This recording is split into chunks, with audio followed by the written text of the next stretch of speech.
This is a short video to show you how to connect your GSM mobile gateway to your new wireless SOHO phone system.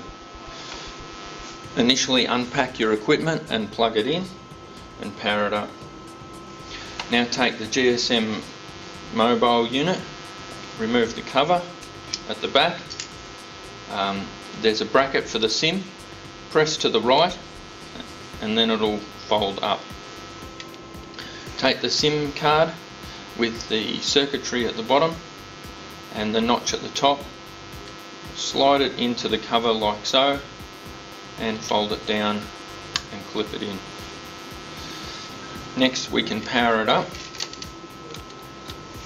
and then take a telephone lead and plug it into the telephone socket at the bottom and grab the other end and plug it into your wireless SOHO. Line 1 should be at the top here. Now we can press a line and we see that we've got dial tone. If you have a Telstra line, you can plug that into the next line and we can see that we've got dial tone. Make a test call and see that it's functioning.